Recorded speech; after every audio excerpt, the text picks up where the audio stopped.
비선실세 최순실 씨의 딸 정유라 씨 집에 침입해 흉기를 휘두른 혐의로 붙잡힌 40대 남성에게 경찰이 구속영장을 신청했죠. 또 내일부터 박근혜 전 대통령에 대한 재판도 다시 시작됩니다. 자세한 내용 이웅혁 건국대 경찰학과 교수, 노영희 변호사와 함께 짚어보도록 하겠습니다. 네, 안녕하십니까. 두 분 나와주셔서 감사드립니다. 앞서도 얘기를 했는데요. 정유라 씨가 사는 집에 괴한이 침입을 했는데요.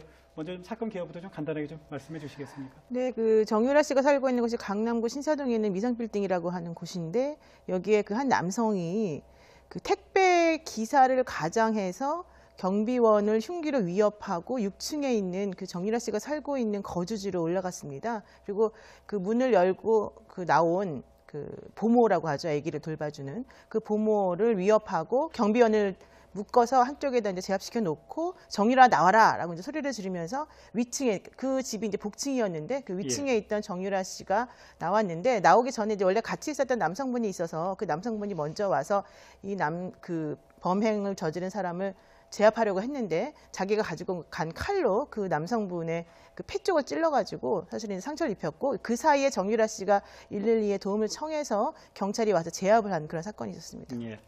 20대 남성이 흉기에 찔렸는데요.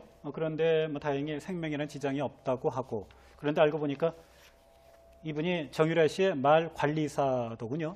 네, 그러다 보니까 상당히 또 이목이 집중되는 것 같습니다. 예. 왜냐하면 정유라 씨가 현재 말을 타고 있지 않은 상황에도 왜 말 관리사가 필요한지 이런 좀 의문점이 드는 것이고, 예. 어쨌든 이 강도 현장에 함께 있었다고 하는 그 사실도 상당 부분 왜 함께 있는가 이런 생각을 하게끔 하는 것이죠. 그리고 보모, 말 관리사, 그러면 이 사람들에 대한 금전적인 지급은 현재 또 어떻게 이루어지고 있는 것이냐 이런 의혹을 갖고 있는 상황으로 보입니다. 어쨌든 간에 지금 정유라 나와라라고 이제 얘기했을 때 이 말관리사가 이제 7층에 내려와서 이 강도 용의자와 일종의 격투를 벌였고, 이 과정에서 폐 부분에 상당 부분 이제 부상을 입은 것 같습니다. 그래서 정유라 씨가 어제 병원에서 계속 위급 상황 대기실에서 이 말 관리사를 이렇게 걱정하는 이런 모습이 보여졌던 것 같고요. 어쨌든 예. 경찰의 입장에서는 말 관리사, 보모 등에 대한 참고인 조사도 함께 있었던 것 같습니다. 왜냐하면 이 용의자와 혹시 일정한 관계가 있었던 것인지 아니면 예. 비면식 관계인지, 그래서 어쨌든 간에 전반적인 흐름에서는 강도의 모습이지만 정말 강도인지 이런 점이 약간 조금 의혹스러운 점도 있는 것은 아닌가 이런 생각을 해봅니다. 예. 궁금한 점이 또 생겼군요. 그런데 범인 40대 이 씨, 결국은 돈 때문에 이런 범행을 저질렀다, 이렇게 경찰에서 진술한 모양이죠. 그렇죠. 이제 범행 목적을 확인하기 위해서 물어봤더니 처음에는 예. 정 씨하고 본인이 금전관계가 있다라고 얘기를 하다가 도대체 무슨 금전관계가 있느냐 이제 그랬더니 결과적으로는 본인이 카드빚이 2,400만 원 정도 있어서 이 돈을 해결하기 위해서 정유라 씨가 부잣집 딸이니까 집안에 돈이 있을 거라고 생각을 하고, 정유라 씨가 사실 이제 어머니로부터 지금 보호를 받지 못하는 상황이기 때문에 이런 범행을 저지르게 되었다라고 얘기를 한 것으로 지금 알려지고 있는데요. 예. 사실은 이제 이 씨라고 하는 사람이 40대 중반인데 직업도 없고 전과도 없는 사람인데 2,400만 원이라고 하는 본인의 카드빚이 있다고 해서 무턱대고 정유라 씨를 찾아가서 이런 식의 범행을 저지른다는 것이 좀 상식에 어긋나는 부분이 있기 때문에 예. 그 부분을 좀 집중적으로 조사를 하고 있는 것으로 지금 나오고 있습니다. 예.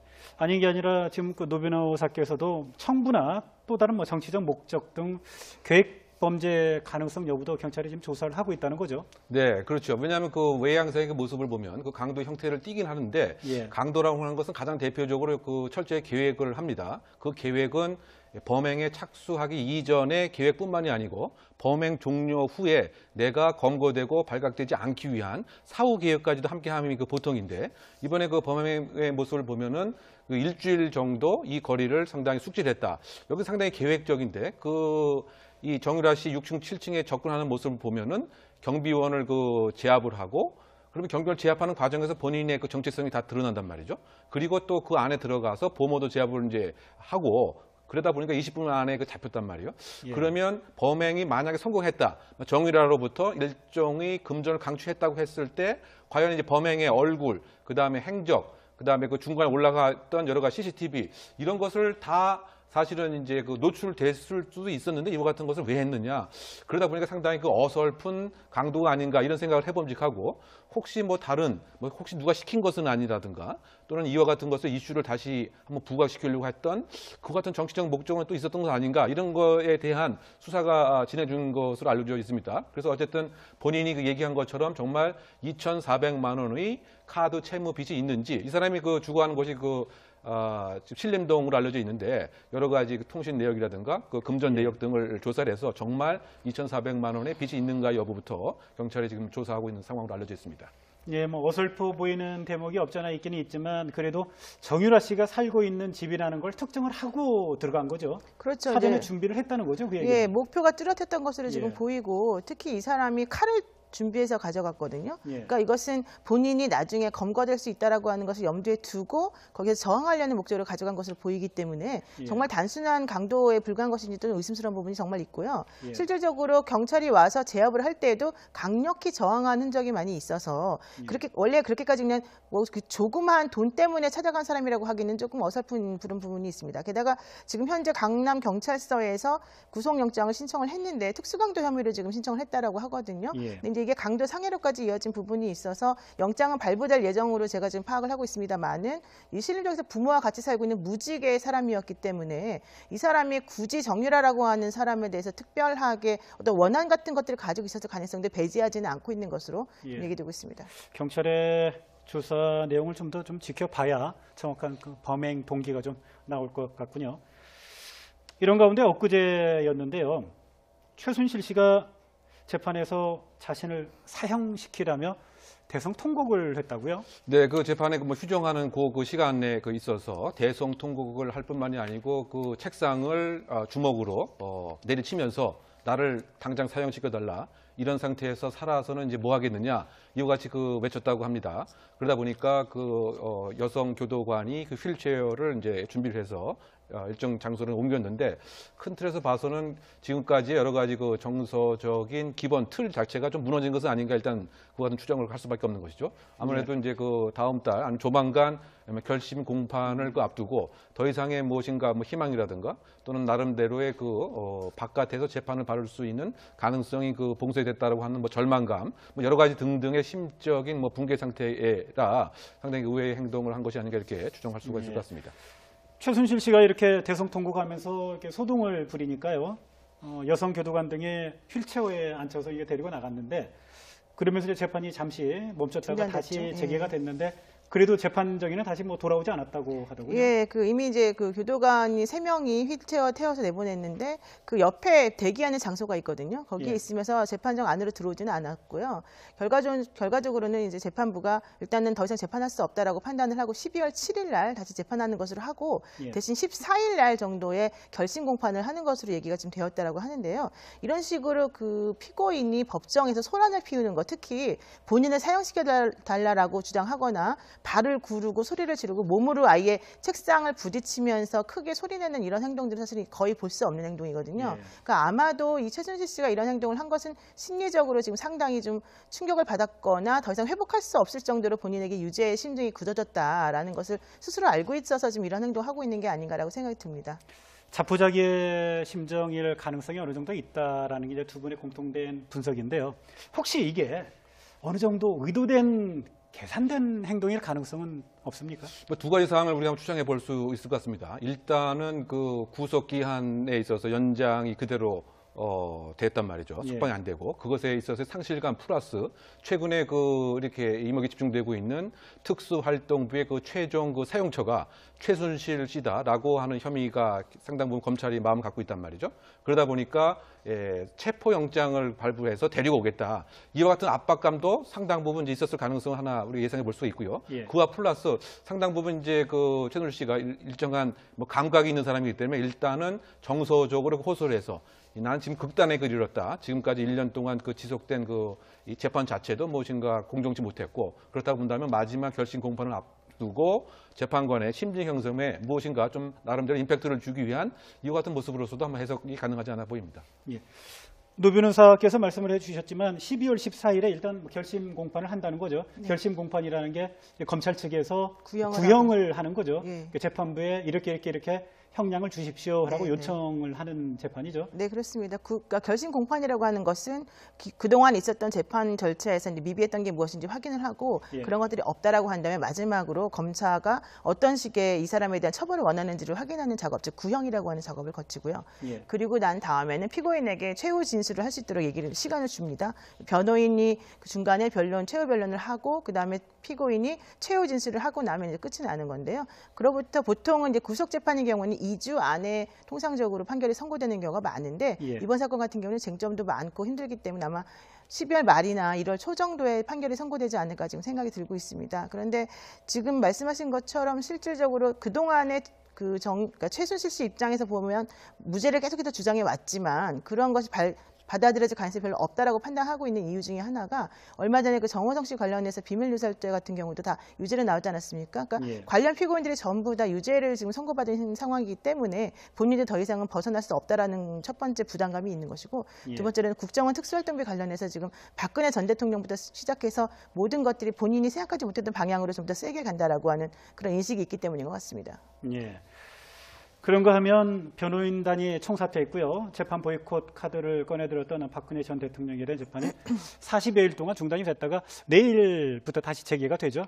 그런데 문제는 박근혜 전 대통령이 출석할까 하는 부분인데요. 일단은 뭐 그러지 않을 가능성이 좀 높아 보인다고 하더군요. 일단 그렇게 봐야 될 것 같습니다. 예. 왜냐하면 그 국선 변호인 그 5명이 그 선임됐습니다. 그래서 그 무려 그 12만 쪽의 그 소송 관련 기록을 이제 숙지하고 그 마지막 단계에서 박근혜 전 대통령에게 변호인 접견을 부탁을 했었죠. 그런데 예. 그것을 이제 거절했습니다. 그런 측면에서 봐서는 결국은 처음에 그 박 전 대통령이 얘기했던 이것은 공정치 않은 그 재판이기 때문에 나는 이 재판 자체를 받아들일 수 없다라고 하는 소위 그 재판 보이콧 자체를 뭐 내일도 여전히 하지 않을까 이렇게 예상이 되는 것이죠.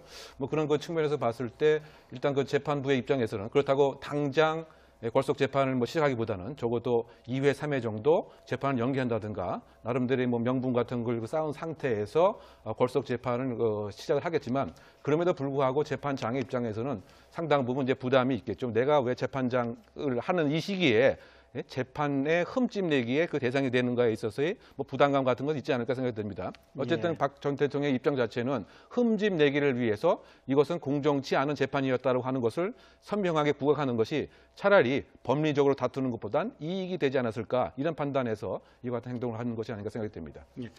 박근혜 전 대통령이 이렇게 재판 출석을 거부하는 거, 보이콧하는 부분에 대한 유불리를 좀 말씀을 해주셨는데요.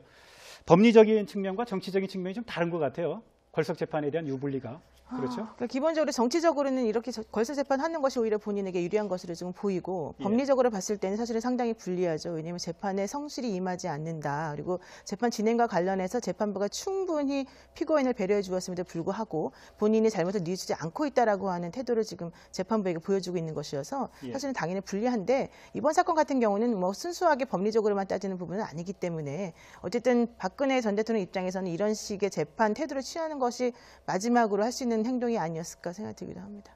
예. 이 부분에 대해서 우리 이웅혁 교수님 혹시 하실 말씀 있으십니까? 그러니까 지금 여러 가지 이제 법리 논쟁에 있어서 사실 특별히 유리할 상황이 없다라고 봤을 때는 방어권 자체를 스스로 포기함으로써 예. 기본 그 프레임 자체가 그 정치 보복이라고 하는 걸 선명히 하고 혹시 뭐 필요한 경우 지금 그 보수 야권과의 정치 프레임에 있어서의 일정한 공동 전선을 만든다든가 그래서 문재인 정부와 지금의 아와 피아의 관계를 설정하는데 무엇인가 효과 있지 않았을까 이런 생각을 했는데 다만 근데 이것은 지금 다시 불거진 특수활동비라고 하는 이 수사 때문에 그 명분과 동력이 상당히 상실되지 않았을까 이런 생각이 듭니다. 왜냐하면 예. 지금 여러 가지 용처로 봐서는 최종 사용처가 결국은 박 전 대통령이고 이것에 있어서의 수사도 이제 이루어지는 입장에서 지금 재판 거부를 하고 하는 그 명분 자체가 정치적으로 보기에는 상당 부분 건전한 명분은 아니지 않느냐 이런 식에서 봤을 때는 정치적인 면에서도 득보다는 뭐 실이 더 강하지 않는가 이런 아쉬움이 있는 상태죠. 예, 그렇게 보시는군요.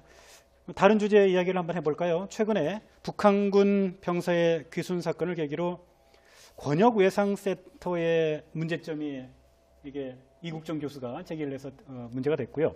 청와대 홈페이지에 국민청원 서명자가 아주 뭐 쇄도를 하고 있더군요. 네, 그렇습니다. 사실 국민청원이라고 하는 것은 헌법 제26조에 나와 있는 그런 권리이거든요. 그래서 청원법까지 이 헌법적인 근거에 의해서 만들어져 있는데 지금 뭐 대통령 입장에서는 꼭 20만 명이 30일 이내에 이런 청원하지 않았다 하더라도 국민적 관심이 있는 것에 대해서는 대답을 하겠다 하라 이런 식으로 지시를 하고 있다고 하는데요. 예. 여러분 알다시피 건역응급의료센터라고 하는 것은 중증 응급 환자를 중심으로 해서 이분들에 대해서 특별히 그 어떤 실력을 갖추고 있는 외과 의사들이 중심이 되어서 이제 치료를 하는 그런 센터거든요. 근데 외국 같은 경우에는 이런 그 외상센터가 잘 마련이 되어 있기 때문에 외상센터 내에서 벌어지는 수술이라던가 이런 것들로 인해서 사망하는 환자들의 수가 10%에서 15% 정도밖에 안 됩니다. 일본이나 예. 미국이. 그렇지만 우리나라 같은 경우는 이 외상센터가 제대로 마련되어 있지 않고 형식적으로는 마련되어 있다 하더라도 실제 수술할 수 있는 의사가 없는 경우가 많이 있기 때문에 사망률이 35%가 넘거든요. 예. 그런 측면에서 이제 이국종 교수가 이번 사건을 계기로 해서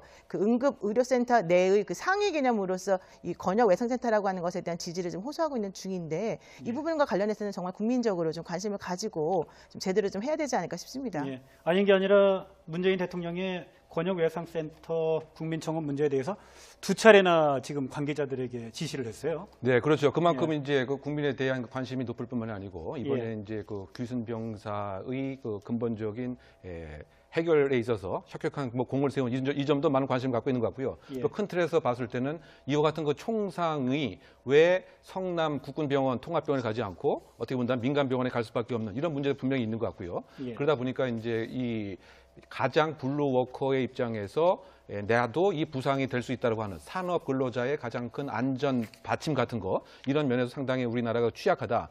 더군다나 이제 그 이국종 의사 자체가 결국은 1년에 4번 정도만에 집을 못 가고 이번에 그 규순 병사에 있어서의 치료에 있어서도 이 치료만 전념한 것이 아니고 헬기를 타고 또 긴급 출동하는 이와 같은 상황. 근데 그럼에도 불구하고 지원되는 수가 자체가 상당히 낮기 때문에 이 아주대 병원에서는 이 외상센터 자체를 그야말로 물 먹는 돈 먹는 하마 같은 이와 같은 걸 안 좋은 인식이 분명히 있는 것이죠. 그래서 그 스스로도 이국종 의사 스스로도 나는 돈을 이렇게 먹는 원흉이다 이렇게 스스로 지칭을 했습니다. 그래서 이것을 예. 회복시키기 위해서는 법제도의 그 개선이 필요하고 다른 청원에 비해서는 정부의 일정한 지원이 있게 되면 빨리 해결될 수 있는 여지도 있기 때문에 문재인 대통령도 많은 관심을 가지라고 이렇게 촉구하고 있는 것이 아닌가 생각이 됩니다. 예.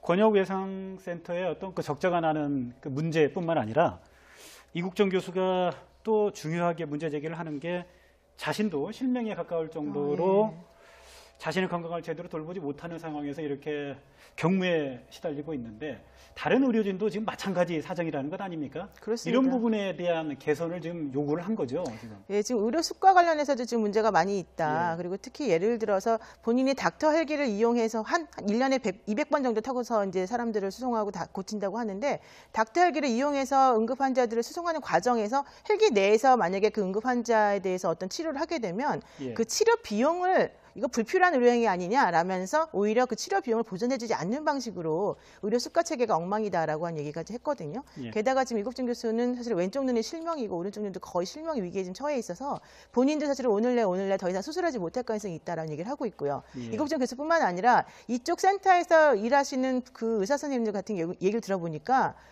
너무 보상이 없고 아무리 사명감을 가지고 일을 한다 하더라도 정말로 일하기 너무 열악한 환경에 있는데 사람들이 알아주지 않고 있는 점 이런 점들이 많이 문제이다. 게다가 예. 젊은 의사들이 사실 편하게 돈 벌 수 있는 구조를 버리고 이런 외과 의사를 지원한다는 것 자체가 사실은 매우 힘든 상황인데 여기에 대해서 그 국민적으로 혹은 병원에서 보여주는 시선 자체도 따갑기 때문에 많이 힘들다 지금 이런 얘기를 하고 있습니다. 예. 노영희 변호사께서도 말씀을 해주셨지만 건강보험심사평가원이라는 기관이 네. 일선 의료기관에서 건강보험을 청구를 하면 타당성 여부를 따져서 지급할 건 지급하고 또 지급하지 않을 거는 네. 지급하지 않는 역할을 하는데 네. 이게 지금 권역외상센터의 경우에 아주 심각하게 삭감을 했다는 거죠. 그렇죠. 이국종 교수의 주장에 따르면. 주장에 따르면 거의 50% 이상 항상 삭감이 되고 이것의 소명자를 내도 역시 삭감이 됐다. 예. 그래서 가장 그 구조적인 그 문제 자체는 이 닥터 헬기, 그 헬기 안에서 치료한 행위 자체는 아예 그 포함 대상이 안 될 뿐만이 아니고 예. 본인이 생각할 때 이제 응급한 상황에서 예를 들면 그 약을 투여하고 시술 기술을 했을 때 심평원에서 판단했으면 그것까지 굳이 할 필요가 있었느냐 이렇게 그 삭감이 되다 보니까 나는 사람을 살리는 소명의식을 다했지만 실제로 평가받는 것은 반에 안 미치기 때문에 결국 그 아주대 병원의 입장에서는 매년 10억씩 적자를 물게 하는 그 원흉이 된다. 이런 평가를 그 받는 입장에서 본인의 그 자괴감이 이제 느껴지고 또 그 주변에 있어서도 예를 들면 적극적인 지원보다는 조금 그 질시와 시기의 눈초리가 분명히 있을 뿐만이 아니고 또 그 응급 그 헬기로 그 장소에 이렇게 도착을 했을 때 주변에서 예를 들면 야유회를 온 사람들이 그 모래바람으로 김밥에 모래바람을 부르느냐 이런 비난에서부터 소음이 너무 시끄럽다 이런 등등으로 그 봐서는 본인의 생명을 고치기 위한 이런 작업에 있어서 불편한 시선이 너무 부담스럽다 뭐 이런 얘기도 많이 하고 있는 것 같습니다. 어쨌든 그럼에도 불구하고 어쨌든 경제적인 그 지원 자체가 너무 열악하기 때문에 이것에 있어서의 개선은 꼭 필요하다는 것이 이국정 그 교수의 주장이 아닌가 생각됩니다. 일단 뭐 복지부가 답을 하기는 했어요. 앞으로 과도한 삭감은 없도록 수가 체계를 좀 개선을 해보겠다라고 네. 얘기를 했고요. 그런데 문제는 중증예상센터에 대한 그 내년도 정부 예산이 오히려 삭감이 됐어요. 그렇습니다. 이게 원래 439억 원 정도를 원래 신청을 했었었는데 예산으로. 예. 그랬었는데 지난해에 100억 원의 예산이 남았는데 왜 이거를 올려주느냐라고 해서 8.9% 즉 40억 원 정도가 삭감이 된 상황이거든요. 근데 지금 이 100억 원이라고 하는 예산이 남게 된 이유가 바로 우리 교수님 말씀하신 것처럼 건강평가 그 심사위원회에서 심사평가원에서 사실은 이것 빼고 저것 빼고 모든 것을 전부 다 빼고 있기 때문에 사실 예상 지원이 안 돼서 이루어진 것이거든요. 예. 그러다 보니까 의사 선생님들 입장에서 보자면 우리가 적절한 치료를 했음에도 불구하고 우리가 치료하는 것이 마치 과잉 진료를 하는 것처럼 사람들에게 비춰지고 그래서 오히려 받아놓은 예산까지도 제대로 소화하지 못하도록 하면서 그것을 이유로 해서 다시 또 예산을 삭감하는 이런 도미노식의 구조가 지금 진행되고 있다. 이건 도대체 있을 수 없는 일이다. 이런 얘기를 지금 하고 있는 것이죠. 그걸 조금 이제 뭐 첨언을 하면은 그 100억 원이 이른바 불이용에게 해당이 되기 때문에 예산을 확 줄여버린 거죠. 그렇죠. 그런데 그 구조를 보면 거기에 일하는 전문의가 없어서 그 인건비가 못 쓰게 된 겁니다. 사람이 없으니까. 예. 그리고 약도 이제 사람이 없으니까 안 쓰게 되죠. 예. 그러니까 구조적으로 이와 같은 악순환의 구조에 있는 것이 원인인데 이것을 국회에서는 발견을 못하고 더 15%를 더 삭감하자 이런 그 의원들도 있었다는 얘기입니다. 그러니까 결국은 이 실제가 어떻게 돌아가는 그 내용을 모르는 채 결국은 이제 삭감에만 의존했기 때문에 결국은 악순환의 구조에 있다. 이 점을 네. 꼭 지적하고 싶은 거죠. 사실은 뭐 이국정 교수의 문제 제기로 이 문제가 이제 공론화가 됐지만 또 이 자리에서 우리 노영희 변호사와 이용혁 교수께서 건강보험 심사평가원의 과도한 그 삭감 이런 부분들에 대해서 문제 제기를 해주셨는데요. 사실 건강보험 심사평가원도 뭔가 좀 할 말이 있을 겁니다. 사실 이 자리에 지금 나와 있지 않기 때문에 우리가 정확한 속사정은 모르겠지만 다음에 기회가 있다면 건강보험 심사평가원의 뭐 이야기도 한번 좀 들어봤으면 하는 신병원 생각이 얘기도 듭니다. 당연히 있을 수 있는 얘기죠. 왜냐하면 일반적인 그런 개인 병원이나 뭐 혹은 대형 병원이라 하더라도 불필요한 진료를 해서 결과론적으로는 건강보험 체계를 망가뜨리는 그런 시도가 많이 있거든요. 예. 예. 오늘 말씀 여기까지 듣도록 하겠습니다. 네, 지금까지 이용혁 건국대 경찰학과 교수 노영희 변호사와 이야기 나눴습니다. 네, 오늘 두 분 감사드립니다. 예. 결정을 하고 들어간 거죠. 그렇죠. 사전에 이제 준비를 했다는 거죠. 그 얘기는. 예, 목표가 뚜렷했던 것으로 지금 예. 보이고 특히 이 사람이 칼을 준비해서 가져갔거든요. 예. 그러니까 이것은 본인이 나중에 검거될 수 있다라고 하는 것을 염두에 두고 거기서 저항하려는 목적으로 가져간 것으로 보이기 때문에 예. 정말 단순한 강도에 불과한 것인지 또 의심스러운 부분이 정말 있고요. 예. 실질적으로 경찰이 와서 제압을 할 때에도 강력히 저항한 흔적이 많이 있어서 그렇게 원래 그렇게까지 그냥 뭐 그 조그마한 돈 때문에 찾아간 사람이라고 하기는 조금 어설픈 그런 부분이 있습니다. 게다가 지금 현재 강남 경찰서에서 구속영장을 신청을 했는데 특수강도 혐의로 지금 신청을 했다라고 하거든요. 예. 근데 이제 이게 강도 상해로까지 이어진 부분이 있어서 영장은 발부될 예정으로 제가 지금 파악을 하고 있습니다만은 이 실질적에서 부모와 같이 살고 있는 무직의 사람이었기 때문에 이 사람이 굳이 정유라라고 하는 사람에 대해서 특별하게 어떤 원한 같은 것들을 가지고 있어서 가능성도 배제하지는 않고 있는 것으로 예. 얘기되고 있습니다. 경찰의 조사 내용을 좀 더 좀 지켜봐야 정확한 그 범행 동기가 좀 나올 것 같군요. 이런 가운데 엊그제였는데요. 최순실 씨가 재판에서 자신을 사형시키라며 대성 통곡을 했다고요? 네, 그 재판에 뭐 휴정하는 그 시간 내에 있어서 대성 통곡을 할 뿐만이 아니고 그 책상을 주먹으로 내리치면서 나를 당장 사형시켜달라. 경찰이 와서 제압을 한 그런 사건이 있었습니다. 예. 20대 남성이 흉기에 찔렸는데요. 그런데 뭐 다행히 생명에는 지장이 없다고 하고 그런데 알고 보니까 이분이 정유라 씨의 말 관리사더군요. 네, 그러다 보니까 뭐 상당히 또 이목이 집중되는 것 같습니다. 예. 왜냐하면 그 정유라 씨가 현재 그 말을 타고 있지 않은 상황에도 왜 그 말 관리사가 필요한지 이런 좀 의문점이 드는 것이고, 예. 어쨌든 이 강도 현장에 함께 그 있었다고 하는 그 사실도 상당 부분 왜 함께 그 있는가 뭐 이런 생각을 하게끔 하는 것이죠. 그리고 그 보모, 말 관리사, 그러면 이 사람들에 대한 금전적인 지급은 현재 또 어떻게 이루어지고 있는 것이냐 뭐 이런 그 의혹을 갖고 있는 상황으로 보입니다. 어쨌든 간에 지금 그 정유라 나와라라고 이제 그 얘기했을 때 이 말관리사가 이제 7층에 내려와서 이 강도 그 용의자와 그 일종의 그 격투를 그 벌였고, 이 과정에서 그 폐 부분에 상당 부분 이제 부상을 그 입은 것 같습니다. 그래서 그 정유라 씨가 어제 그 병원에서 계속 그 위급 상황 그 대기실에서 이 말 관리사를 이렇게 걱정하는 이런 그 모습이 그 보여졌던 것 같고요. 어쨌든 예. 지금 경찰의 입장에서는 그 말 관리사, 보모 등에 대한 그 참고인 조사도 함께 그 있었던 것 같습니다. 왜냐하면 이 용의자와 혹시 일정한 관계가 있었던 것인지 아니면 예. 뭐 비면식 관계인지, 그래서 어쨌든 간에 전반적인 흐름에서는 그 강도의 그 모습이지만 비선실세 최순실 씨의 딸 정유라 씨 집에 침입해 흉기를 휘두른 혐의로 붙잡힌 40대 남성에게 경찰이 구속영장을 신청했죠. 또 내일부터 박근혜 전 대통령에 대한 재판도 다시 시작됩니다. 자세한 내용 이웅혁 건국대 경찰학과 교수, 노영희 변호사와 함께 짚어보도록 하겠습니다. 네, 안녕하십니까. 두 분 나와주셔서 감사드립니다. 앞서도 얘기를 했는데요. 정유라 씨가 사는 집에 괴한이 침입을 했는데요. 먼저 좀 사건 개요부터 좀 간단하게 좀 말씀해 주시겠습니까? 네, 그 정유라 씨가 살고 있는 곳이 강남구 신사동에 있는 미상빌딩이라고 하는 곳인데, 여기에 그 한 남성이 그 택배 기사를 가장해서 경비원을 흉기로 위협하고 6층에 있는 그 정유라 씨가 살고 있는 거주지로 올라갔습니다. 그리고 그 문을 열고 그 나온 그 보모라고 하죠. 아기를 돌봐주는 그 보모를 위협하고 경비원을 묶어서 한쪽에다 이제 제압시켜 놓고 정유라 나와라라고 이제 소리를 지르면서 위층에, 그 집이 이제 복층이었는데 그 위층에 있던 정유라 씨가 나왔는데, 나오기 전에 이제 원래 같이 있었던 남성분이 있어서 그 남성분이 먼저 와서 이 그 범행을 저지른 사람을 제압하려고 했는데, 자기가 가지고 간 칼로 그 남성분의 그 폐 쪽을 찔러가지고 사실은 상처를 입혔고, 그 사이에 정유라 씨가 112에 도움을 청해서 않기 위한 사후 계획까지도 함께함이 그 보통인데, 이번에 그 범행의 모습을 보면은 그 일주일 정도 이 거리를 상당히 숙지했다.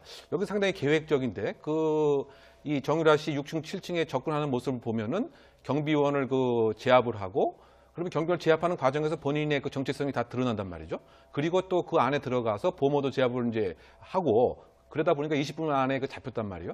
예. 그러면 범행이 만약에 성공했다, 정유라로부터 일종의 금전을 강취했다고 했을 때, 과연 이제 범행의 얼굴, 그 다음에 행적, 그 다음에 그 중간에 올라갔던 여러 가지 CCTV 이런 것을 다 사실은 이제 그 노출됐을 수도 있었는데 이와 같은 것을 왜 했느냐.